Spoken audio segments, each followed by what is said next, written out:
for me, any discussion of Duel starts with Richard Matheson.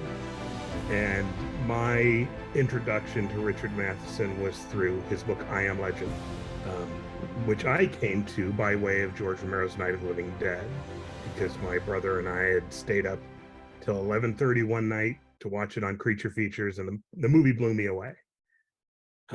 Fast forward several years later, my brother was working in the library and he brought home a book, had an interesting looking cover, a guy standing amidst these flames. And when I asked him what it was, he said, well, this is the book that, Night of the Living Dead was based on or inspired by. And I thought, well, I've got to read it. And so one Saturday afternoon, I sat down and read the book cover to cover. Which is something I had never done before. And so I credit Matheson not only for writing this amazing novel, but getting me hooked on reading for pleasure like I had never been before. And I've gone back to the book through the years, and I still find it to be, it's my favorite novel. But from that, I started to find out that Richard Matheson showed up in a lot of places. And for those that aren't aware of the name, I often describe him as he's that author that I can tell you 3 things he's done and you'll be familiar with him. My little Zuni fetish doll from Trilogy of Terror is a horrific image that people that saw it on TV growing up never forgot. But Duel is another example. Everyone knows Duel. The Gremlin on the Wing episode of The Twilight Zone with William Shatner, everyone knows that. Well, that's Richard Matheson's Nightmare at 20,000 Feet. Behind Rod Serling, he and Charles Beaumont were the most prolific writers for the TV show. But he wrote across genre. He wrote Westerns. He wrote kind of mystery thrillers. One of his most celebrated novels, because of the film it inspired, is Bid Time Return, which became Somewhere in Time with Christopher Reeve and Jane Seymour, which was not a box office success for Universal when it was released. All these years later, people go out to the hotel where it was filmed in Michigan every year for a pilgrimage, and they get cast members and crew members, but just devoted fans that go out to celebrate this. A fandom akin to what you might see for Star Wars fans or comic fans, but for this kind of romantic fantasy. So again, people may not be familiar with the name Richard Matheson, but they're definitely familiar with his work. Yeah. In the case sorry, go on. No, please go ahead. I was going to say with Duel, Duel's kind of interesting because Matheson started writing his first published story was called Born of Man and Woman in 1950 for a magazine of fantasy and science fiction. And he was a prolific short story writer, and then became a prolific novelist. And he adapted his novel, The Shrinking Man, into the film The Incredible Shrinking Man. That was his first screenplay, but then went on to write, movie screenplays, television screenplays. And Duel, interesting story,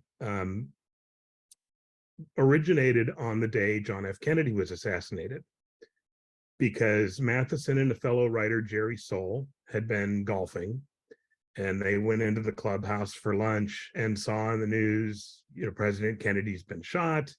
I think at the time they were also announcing that the vice president had a heart attack, even though that turned out not to be true. But, the chaos of the day, who knew what to believe. And on their way home, driving home, they had a truck driver tailgating them, and basically the foundation of the story of Duel happened to them. And as they kind of finally pulled off the side of the road and the truck went by, Matheson scrambled in Jerry Soule's glove box and found a letter and started scribbling. And I guess Soule turned him and said, "What are you doing?" And he said, I'm writing this down. I'm gonna sell this story to Playboy." And sure enough, years later he did. I think he tried to pitch it as a teleplay to several shows, and it was kind of deemed. I don't think the scale was deemed appropriate, but it was published in Playboy, and two important people saw that. Stephen Bochco, who was working for a producer named George Eckstein, saw it and showed his boss, and Eckstein got the rights to make it for Universal. And Steven Spielberg's assistant said, I read this story in Playboy. You have to read it. He's like, what are you doing reading Playboy? She's like, I love the fiction. And he read the story, fell in love with it. He was familiar with Matheson because of Twilight Zone, and they've got kind of a relationship that extended far beyond Duel. But he approached Eckstein, said he was interested in doing it. They found out that Matheson was working on a teleplay, and all the pieces fell into play for this to be a movie of the week. And then, obviously, for Spielberg, it was a huge feather in his cap after having done, Columbo episode, and being kind of still the youngest kid, put on contract at Universal at the time. Right.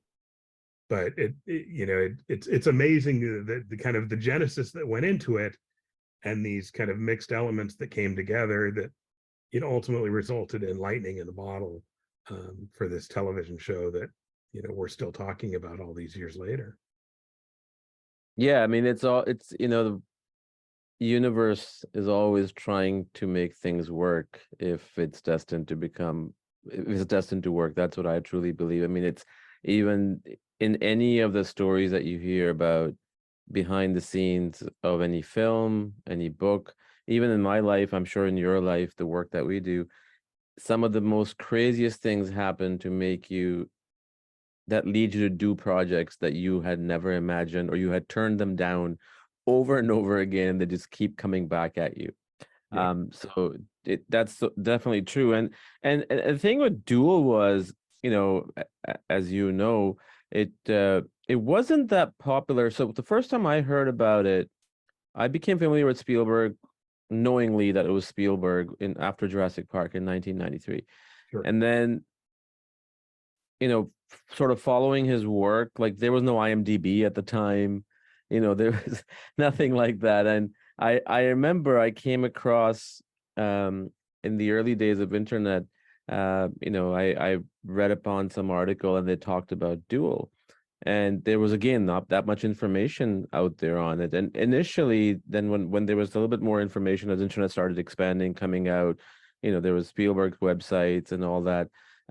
There was, initially, it was a 70 or 72-minute long short, or not short, like a shorter feature, not short. And then because when they showed it on television, it really, really did well. And then they took it to Europe, I think in European markets like France and UK, if I'm not mistaken. And they had to sort of make an extended version of it. So Spielberg went back and added all those scenes. What I didn't know that I learned about that, it's so funny. I mean, I've seen the movie so many times, it never hit me. And I learned this 3 years ago, just before COVID. It was the first film of its kind which was actually filmed inside the vehicle or outside the vehicle while the vehicle was moving. Normally in those days, it would be like the screen in the background. And I think that's, when I found that out, I was like, that's, aside from many other factors, that's what makes it so profound. I mean, imagine if there was a screen running in the background, you wouldn't be involved. Well, it's interesting because I think Bullet had actually done some of this too, and because I think they used some of the Bullet rigs for Duel. Okay, that's not what I read in Empire magazine, but hey, I don't know. but you're right, and at one point in time, the studio, I think, said, well, we'll just do this on a soundstage. We'll do it in with process. And Spielberg said, no, if you want to do it that way, I'm not interested. Yeah. We need to be out there. We need to be, in the real world. You need to see these man and machine, going head to head. And it makes all the difference. It really does. The fact that, and when you think about it, on the schedule that they were at, that they pulled this off and were able to kind of make it happen is all the more impressive. Um, it's interesting to note for those extended scenes, they needed about 15 minutes of footage to pad it out to an appropriate theatrical running time. Mhm. And Matheson wasn't involved in that. Spielberg basically, he had some ideas and George Eckstein had some ideas. Um, there's a phone call with Dennis Weaver's wife at the beginning, which is kind of a throwaway scene. There's the famous scene where uh, there's the busload of kids that he helps, which I think is a great scene because it ends with the truck, who you think is going to do something menacing, kind of ending up helping the school bus of kids along on their way. Yeah. Uh, and then there was the one scene where the truck kind of pulls up behind he and his car at the railroad tracks and kind of pushes him towards the train. And a very interesting thing, Matheson didn't like that scene. And the reason he didn't like that scene is he felt that the truck shouldn't actually touch the car until the climax. He felt that kind of took away from some of the menacing nature of it, because it's like the truck actually, pushes him, and then he kind of gets away right in time. What's particularly fascinating about that is that in the first draft of the teleplay that Matheson wrote, there's the scene where Dennis Weaver's kind of pulled off the side of the road by the train tracks, and he kind of falls asleep. Well, he had written a scene that basically had a dream sequence where he has a nightmare of the truck actually hitting him and the car exploding. Mm. And he cut that very early on. And I thought, well, that's kind of interesting that kind of worked its way back in a little bit later. Yeah. And I know Dennis Weaver also had commented that what he didn't like about that scene as it played in the film was that he felt like he would have gotten out of the car. You wouldn't just sit in the car as someone's pushing you into a train that's going by. And I guess he had mentioned that to Spielberg, and Steven said, "Oh, you're right. Maybe I should cut that out." But it never happened. Yeah. But it is interesting. It doesn't, none of those scenes feel um, tacked on when you're watching the theatrical version. I have to admit, in today's world of home media, I'm kind of disappointed that they haven't released both versions, the original um, television version as well as the theatrical version, because we have the means of doing that these days, and the cost isn't great to make those available. And Yeah. I think it's neat for the fans, the people that are really into it, to be able to kind of go back and compare and see how things play out a little bit differently.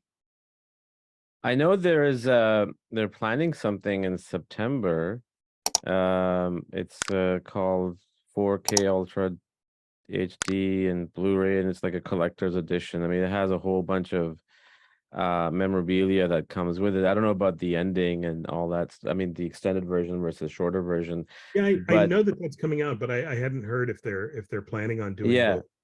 I I I I doubt it. I highly doubt it, because otherwise they would sort of advertise it. But Yeah. going back to your comment about the train sequence, anytime I think about Duel, like immediately three things come to my mind, like three scenes or shots, which whatever you want to consider them.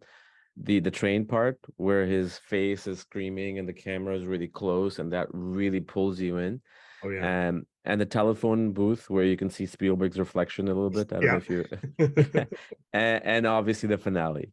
And I now that you mention it, I mean, from a realistic standpoint, yeah, he could have just jumped out, but I think that scene really played for the rest of the film. It showed the antagonist what he is capable of and what he's willing to do, and that just sets the stakes so high that you're immersed and involved into the film. Yeah, and definitely watching the film during that scene, it's very easy. People always in retrospect say, well, this is what I would do in that scenario. It's like, well, you're in that Yeah. scenario. You're No, probably not thinking clearly. And everything leading up to him getting to that point, he was pretty frazzled. So it's not ridiculous to think that a character wouldn't be thinking clearly about, what do I need to do? You'd be frantic thinking, I'm being pushed into a train.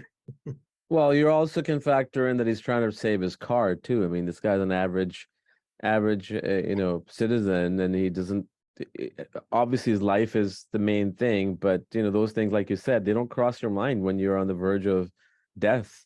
Yeah. You're just trying to save yourself, whichever idea comes to your head first.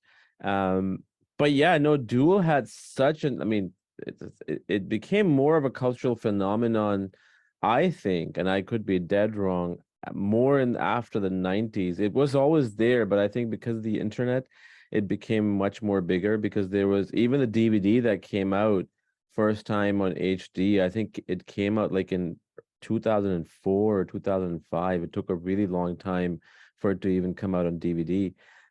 But that entire thing with the truck, it's so funny, what Jaws did for going into the beach, which I still think about, sharks and whatever is under the water that you can't see, what you don't know what's down there, right? And you see these reports all the time. And then the same thing with the truck. If I'm on the highway and there's been a few times, but not just the same shape, but like a rusted truck is right behind me. And and then I would just change the lanes, because it has such an effect on you. And that's what you call popular cultural effect. Like, it is such a phenomenon that you have this fear. If you had not seen them, then you wouldn't know. And Yeah. that's what Spielberg does amazingly. He's a genius at it. Yeah. Yeah. No, I don't think anybody was throwing around the terms, road rage in 1971. Yeah, yeah, But this is a perfect example of that sort of thing, which is, you know, and what I love, and this is true of the original story, so much of the what appears on film really does come right out of the original short story. And it is that sense of, it's just why it's not clear to him why this is happening, and he's trying to reconcile, what did I do, what is going on, why is this guy doing this. And that initial scene when he kind of waves him by, and he starts to pull around and there's a car coming right at him, is kind of a moment of realization of this, he's not kidding, this isn't a game. That would have killed me and this innocent person in this other car. And so that, I think it really raises the stakes as a viewer. You're there watching, but you're thinking, it's like, this isn't just cat and mouse games. This is somebody who's really a threat to him. yeah, And also, and Stephen was always quick to point out that Matheson was you know greatly responsible for what Duel was, even commenting that in the story and in the teleplay, it's clear that you don't get a good look at the driver of the truck. That was always the intent of this, you're not not knowing exactly who this is and why they're doing it and what their motivation is. And the scene in the cafe works great for that reason, because it sets up the whole, he comes yeah, out of the bathroom and realizes the truck's here, the truck driver's probably in this place. And then you again, as a viewer, you can put yourself in that scenario and think, what would I do? You would of course distrust everyone surrounding you as being this potential threat. yeah. And that whole thing about not showing the truck driver, right? That, not for the same reason, but because of the problems on the set with Jaws, the unseen terror, Yeah. that has become such a thing even up to this day, where the less you see, the more scary it is. I mean, Spielberg did that with Jurassic Park. Like, you don't really get to see, the carnivores until like halfway into the film. And what's his name? John Scoleri. He directed Quiet Place. Same thing. Like, you don't see the terror. Same thing with Signs, M. Night Shyamalan. You don't see the alien until the end of the film. And those things really play on people's fear if you execute it properly. And I could be wrong. You tell me. I think Duel kind of set that precedent. I always thought that Jaws did, but I think Duel actually did. Well, Duel very deliberately does, as far as the, kind of Yeah. giving you any sort of specifics. Um, Obviously, going back in the history of, horror films, in the beginning, it was all, they couldn't show things often because technologically they were limited, Hmm. or by the ratings board they were limited. I would argue that one of the most terrifying films I've seen is Robert Wise's film The Haunting. He doesn't, Hmm. you see nothing, but what you hear, and you see doors kind of being pounded on, and he does things so effectively that it's like you don't need to see something grotesque to have the sense of fear. That said, again, Night of the Living Dead is a pivotal film in my upbringing, and that was a film that basically cast that notion aside and said, we are going to show you what historically the camera cuts away from. And so I certainly have an appreciation for the films that are willing to kind of push boundaries and do the taboo things that you think, oh, you're not going to show me that, you're not going to go there, and then they do. Can be equally horrifying. But it takes a skilled filmmaker, I think, in either case, because you can have films where they just kind of throw buckets of blood at the screen, Yeah. and it's not effective. And similarly, you can different people have different takes on it, but you can do things where you don't kind of show what the terrors are, and that can work for you if the audience is engaged, or it can work against you if the audience, if they're not connected to the characters, if they're not into the story. Then it just feels like, well, it's a cop out, right? It's like you're not delivering on any level. You're not delivering on the suspense level, the Hitchcock level, and you're not delivering on the visceral level of showing me something to really scare me. Yeah, and it's funny you mentioned Robert Wise, The Haunting, which I haven't seen, and I've been meaning to see it for a long time, and I forgot about it. They remade it, with Yes. Jan de Bont, with Owen Wilson and Catherine Zeta-Jones and Liam Neeson. And I remember, I mean, they used it was very similar in the sense that you don't see the terror, you hear the doors hitting, closing, and the stairway, but it didn't do anything. Like that same technique didn't work there Yep. because it was the lack of script writing, the characters, whatever it was, it just didn't work. And the key word, as you said, is execution. Yeah. You can, and that I'm gonna check that film out. I've been meaning to go back to it, and I haven't seen the It's original one. I would love to. A it similar was film like that is Evil. Have you seen Evil? Not Evil Dead, Evil. no, I don't. I remember That sounds seeing like it. a name that I should be familiar with.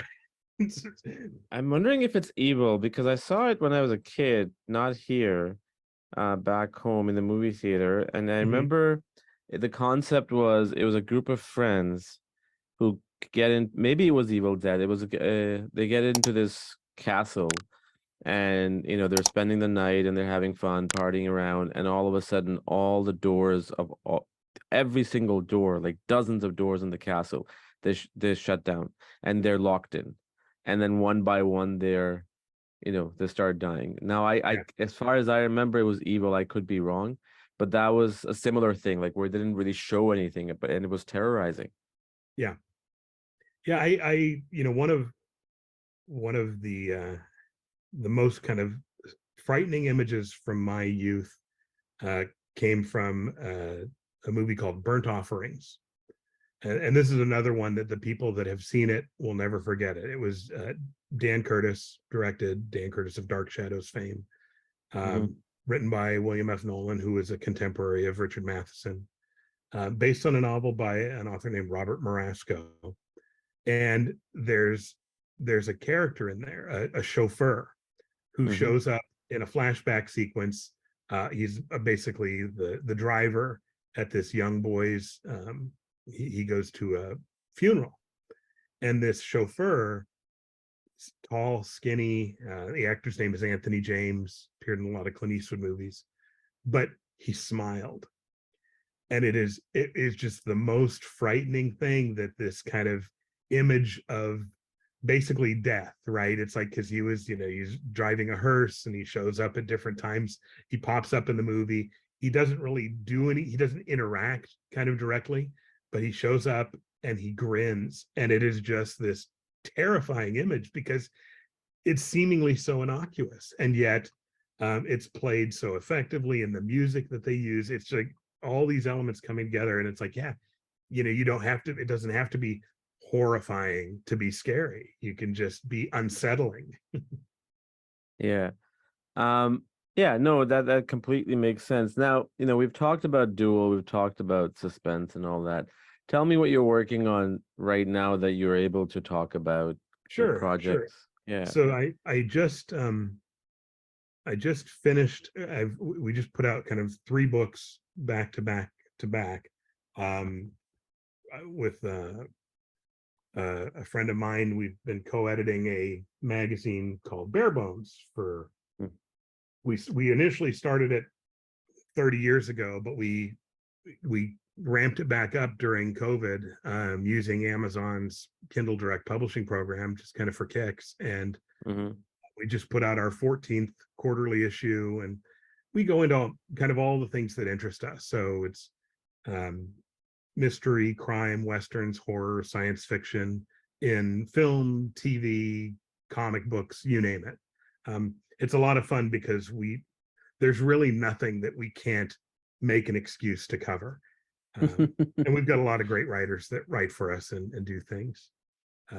Another book, a good friend of mine who I've done a lot of books with, David Scow, screenwriter of The Crow, author of numerous novels and short stories, and an expert on the TV show The Outer Limits, has written a couple books on The Outer Limits, but we just put out a new book in hardcover and paperback, kind of celebrating the 60th anniversary of that TV show, which is a lot of fun. And my last kind of new book is a short story collection by an author named Dwayne Swarzynski. Mhm. Dwayne has written a lot of comics, novels. He's in LA working in like kind of Hollywood game now. We published his first collection of short stories, which is a lot of fun. And the title story of our collection, Lush, is currently in development as a film. So we're hoping all goes well with that for Dwayne. But he does books with James Patterson. He's doing a lot of cool things. And so, as is the case with a lot of the projects I work on, these are people that I've gotten to know and enjoy working with. And so I take the pleasure not only in the time I spend with them developing the books, putting the books together, but just getting their books out to a new audience. And, I take a lot of pride in doing that. And my last big thing, which I'm starting up again after kind of working on it off and on for the past 6 years, finally going to put to bed a kind of dream project for me, which is a photographic retrospective on the making of Night of the Living Dead. I've been working with the people who made the film. I've gotten to know them over the past, 30 years. And this was something that I had always wanted to do, to kind of show my love for the film and what they had done, and have this book coming out. It'll be a kind of a big hardcover coffee table book, behind the scenes photos, color photos, things people have never seen before. That I'll be perfectly honest, I'm selfish. I'm doing the book because I want it. But like the Ralph McQuarrie book, I think there will be other fans of this film and fans of kind of classic horror films that are going to be really excited to see some of the images that we've got rescued and we'll be able to kind of share with the world for the first time ever. So that I'm hoping all will go well. We'll get that out. This is the 55th anniversary of Night of the Living Dead this year.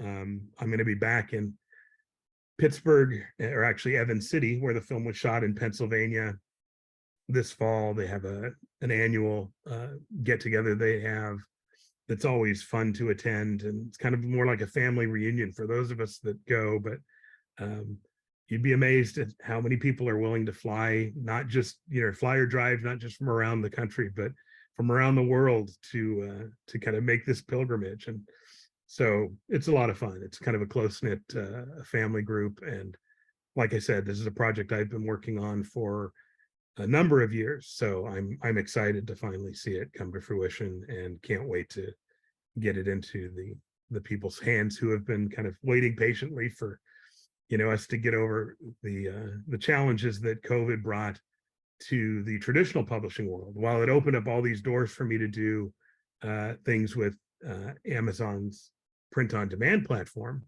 the world of traditional publishing and the costs involved in materials and shipping books around the world, it's like introduced a whole new series of challenges. But things have finally started to settle down. So this is the year that we get to finally put this one to bed.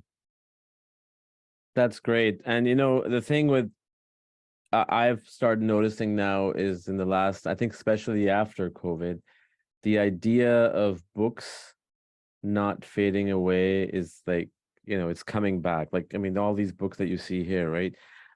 All these behind the scene making of books, there's a demand for it. Obviously, that's why they're being made. Otherwise, why would anybody do that? Yep. And it's similar to DVDs, similar to LPs and CDs.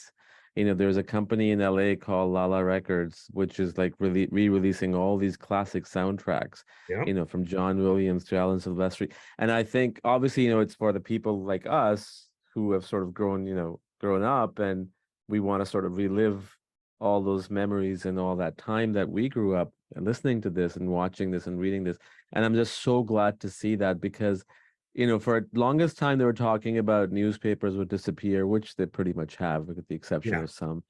Everything will be replaced, but people still want to read books. Like, if I'm on a plane, I would see a lot of people on iPad watching movies, but for reading purposes, the percentage of actual books versus Kindles is much higher. Every time I'm on a plane, I see books everywhere, which is great to see. Well, I've done in the past, since the fall of 2019, I think I'm up to like 35 books that I've put out through Amazon's platform.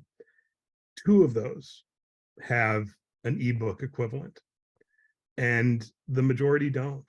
And one of the primary reasons why is I'm a physical media person through and through. Yeah. And I like to do, design. I like to do layout. I like to do things that, that are visually interesting. And you give that up in large part when you go to an ebook. Now, yes, you can do books that are basically a big PDF, and it can have the images and things. But most people that want to read, they want an ebook. They want to be able to resize the text and sit there on their phone and flip through pages. And I am, for me, part of the goal of what I'm doing is trying to create the physical object. That's what I really enjoy about publishing, is the creative aspect that goes into designing what fonts we use, what how we do the layout, what kind of ornamentation we put in the books, things that a good percentage of our readers may not even notice. It's the kind of thing, if we're doing it right, a lot of people won't. It's not distracting, but for those people that do appreciate it, the goal is that it's icing on the cake. It's for somebody who's reading a book and can say, oh, I can see that somebody spent some time designing this. They didn't just take a Word doc and have a book printed of that. And so to me, that's where I really get the pleasure out of publishing, and working, like I said, with authors, because authors dealing with New York publishing, and New York publishing has changed drastically and is, not the same that it was years ago. But working with New York publishing, you'd submit a manuscript, and if it's accepted, years down the road, it's, announced and it's going to come out, and maybe they, fix all the typos you caught when the proofing stage, and maybe they slap a cover on it that they had lying around that, doesn't do anything to serve your book, and you're just stuck with it because that's the reality. And for me, Hmm. I engage my authors because at the end of the day, I want them to be as proud of the books as I am. And so I want their feedback, and I want them to feel like they're involved in the design and the development, um, and and are well represented by whatever the finished product may be. Um, and I think for those that have kind of straddled both sides of that fence and have kind of been in the reality where you're at the mercy of somebody who says, yeah, we don't have time to make that change to fix that. And it's like, well, you really could, but you just have to go down to the guys in, that are doing the copy editing and ask them to do it. And whereas us, we can say, oh, we need to make this change. We need to make this fix. We can do that. We can do that quickly. And in terms of turnaround, this Outer Limits book um, came out of a discussion David and I had in March, and the Oh, book wow. is out and available and in people's hands. And that, to me, that was one of the most exciting things about this prospect was I can come up with an idea, and in the time it takes, in a matter of weeks, we can assemble materials, generate proofs, and bring a book to market in you know weeks to months, but not months to years or crazier times. And that's really rewarding to be able to kind of quickly see, here we go, here's a sample, or even to put a proof copy into an author's hands and say, all right, we Yeah. talked about it, we got the files, here's something. And it's like, wow, it's like it's already at this stage, and we literally just kind of got it off the ground 3 weeks ago. um the technology is great, and also the quality. Print on demand has a stigma that people that have been around publishing for a long time, um they didn't feel or seem like real books. The quality of materials, the way they were put together, um didn't reflect well on the process. But the technology is now at a level where not only can we produce books that look like something that comes out of a New York publisher, you will see that New York publishers are using print on demand to do a lot of their product. Um, and, you know, it's one of the ways that they can keep books in print without having to commit, to inventory and having tons of copies of a book sitting in a warehouse, and whether or not they're selling, and do we pulp them because they're taking up space and, not serving us. When I started to see books coming from, major publishers, and you flip to that last page and you're like, oh, here's the date and location it was printed, you realize they're aware that this is a viable alternative. And again, for ideally, the reader doesn't care. The reader, they get a book, we've done our due diligence, we don't we spend time proofing so that it's not riddled with typos. um you put quality in, to the reader, they're going to say, yeah, this is a quality book. And so it's really exciting what we're able to do, and like I said, just the time frames that we can do it. It allows us to get crazy ideas and say, well, what if we did this? And like I said, in a matter of months, have a book on our shelves. Yeah. And the thing is that you kind of touched upon it, but to me, if you look at photographs, they don't tell a story on a phone as opposed to in your hand. This book, Catch Me If You Can screenplay, like I can read it on the computer, but this is a story. There's a memory attached to it. Like, when did I get this? How did I get this? Getting a soundtrack as opposed to downloading from Napster or Apple Music. and I think that's also a big part of it too, that we are attached to these things to a very personal way, and we like to be associated with it, that this is mine. Yeah. How, digital music, like you can't say it's mine because it's all subscription. Like you don't really own anything. These are, these things that you own. And I think people like that ownership, that I want to be part of that history, that cultural phenomena, and just being part of that film, like even if I didn't work on Star Wars or Indiana Jones, even having some sort of a collectible item makes me part of that saga.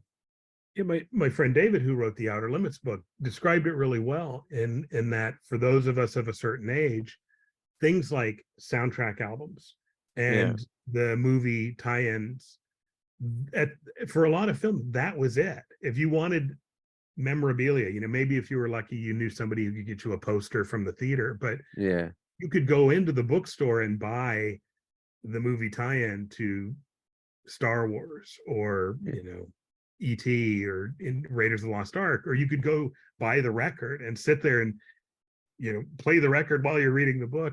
Um, and those used to be kind of the minimal things you'd get, right? It's like, yeah, they could put out a soundtrack album, they could put out a novelization. And these days there's such So much more. an interest in that nostalgia that, you look online at what people pay for, these new, vinyl rare, pressing alternate color, albums, soundtrack albums, or, going back and buying old 80s paperback movie tie-ins of movies that you'd think, well, nobody cares about that. And suddenly it's like, wait, Mhm. somebody really wants John Carpenter's Halloween novelization because they're paying, $1,000 to buy a paperback book that, you used to go into the used bookstore and find for $1.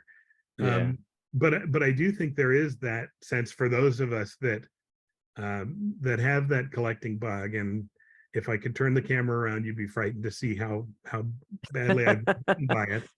But No. it is a sense of that, having those tangible kind of aspects that you can relate to and say, yes, this connects me that much more to this film, this book, this author. Um, it's just it's so meaningful. And other people can say, yeah, I read the book and then I donated to the library because I was done. And those of us like, no, it's like my I Am Legend. I'm going to keep this forever and ever. I'm just gonna kind of wrap it up on one part. If we're talking about collections, I've always known that there's ET fans out there, there's Star Wars, there's Indiana Jones, and a bunch of other films. Like there's collectible items and toys and posters. Little did I know, I mean, now with Jurassic Park 30th anniversary coming out, there's a whole bunch of merchandise coming. But forget that. I discovered during COVID on Instagram, people in Europe there's at least that I know of 4 or 5 crazy fans that have ridiculous amount of Jurassic Park collection. I'm not talking toys. I'm talking, giant dinosaurs with authenticity. And all they do is on Instagram is look what I got today. Look what I got today. And obviously these are companies in Europe that are making these with, they're being licensed by Universal. But it's crazy. I'm like, this guy's collection must be over 60, 70 grand minimum. Oh yeah, Like yeah. it's just insane. I didn't even know that there was such a big fan base for Jurassic Park. But yeah, it's huge, and same thing with. I mean, I'm sure yours is way more, which I'm too scared to see. So And uh, my crazy cred, as I said, I Am Legend is my favorite book. yeah, I have more than 200 editions of this book from around the world. I have copies of this book that came from Richard Matheson's personal library.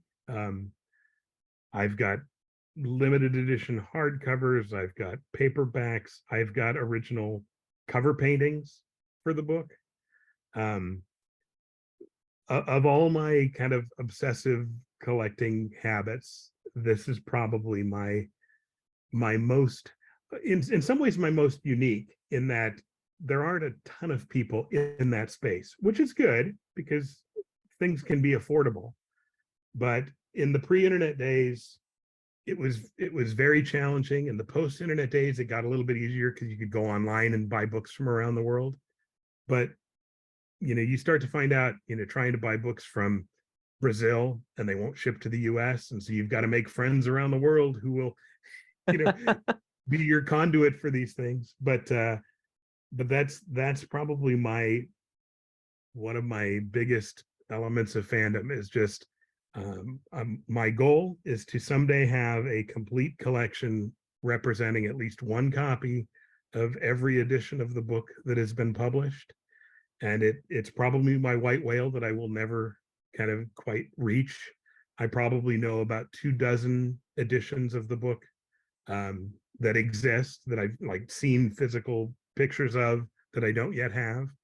And it's a book that remains in print. So it's not like there's a finite number and then I'm done. It's like there are constantly new ones being published. But it's a fun pursuit. It's a fun pursuit, and one that many of my friends can just kind of shake their head and say, okay, I guess you like that book. I on that note, if you're ever interested, I would love to talk to you about your connection with I Am Legend. And we don't have to go through all the editions of the books, but just because the fact that you have 200 editions is an obvious indication that you love this book. And I don't know about the film, but you love the book at least. Yes. Well, obviously there is kind of crossover interest in the kind of ancillary things. So I'd be happy to pontificate about it. There's a lot of interesting stories relating to the different books and different countries, and it is kind of fun to see a lot of the different editions, the different covers, the different ways that the book has been represented through the years and through publishers, and I've got a lot of fun stories. I had the pleasure of meeting Richard Matheson several times, and I'm working on a book of his son's short stories right now too. So the legacy continues. No, that's great. Let's do that in the next coming months, maybe when things are a little bit more less busy for you and as well as for me, and we can schedule something. That'd be great. I'd love it. Great. Lovely talking to you again. Thanks for your time, for fitting us in, and looking forward to talking to you again. Thanks very much. Take care. Bye-bye. I hope you enjoyed this episode. Thank you so much for watching and listening. Don't forget to subscribe, like, share, and comment, and do come back for another episode. Until then, have a great day.